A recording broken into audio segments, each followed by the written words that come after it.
duty calls. And when duty calls, Mr. Speaker, there is very little that we can do. Nasikia? I'm afraid, Mr. Speaker, that as legislators, as servants of the people, we have to listen to what the people are telling us.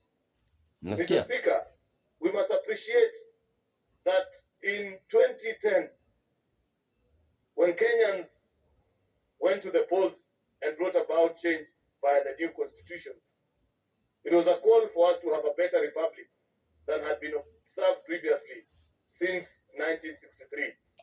And there are various high ideals, high demands that have been placed in all of us that are in leadership. And I must add quickly, Mr. Speaker, that as you rise in stature from a member of a county assembly to a member of the National Assembly, senator, Nasikia senator deputy wenu? president, and eventually even as president, Mr. Speaker, that as you ascend in the hierarchy of leadership, the demands by the Constitution are even more. Number one, because you occupy greater public space, you represent more people. When you speak, Mr. Speaker, you say things that can affect either positively or otherwise the lives of billions of citizens.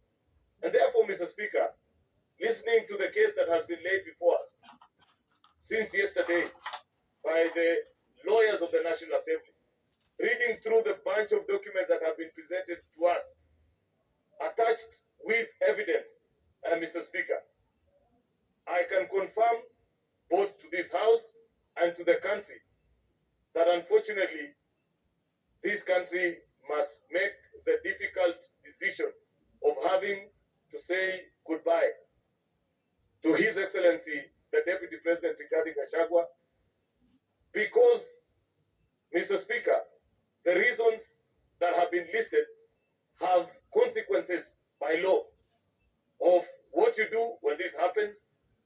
The National Assembly has demonstrated before us, Mr. Speaker, What? that on charge one, Nasikia? that there are various articles of the Constitution, either through his utterances or his actions, Mr. Speaker, that have led other Kenyans to seriously believe and feel lesser Kenyans, Mr. Speaker, something that we thought we had slayed.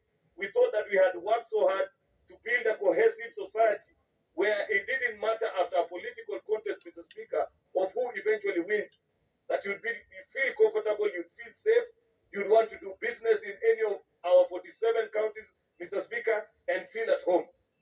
Unfortunately, Mr. Speaker, listening to the utterances, reading through the response, Mr. Speaker, and the pleadings by his lawyers, and the pleadings and the admission, Mr. Speaker, by his own affidavit, Mr. Speaker, that either my good friend, the Deputy President, doesn't appreciate the higher calling that the office he occupies demands of him, or he has completely refused, Mr. Speaker, to accept the dictates of our Constitution. And when you get to that law, that place, Mr. Speaker, where there is conflict between man and our Constitution, The last 2 man minutes must of give way Rigathi. for our Constitution to thrive. That is a demand of a public office.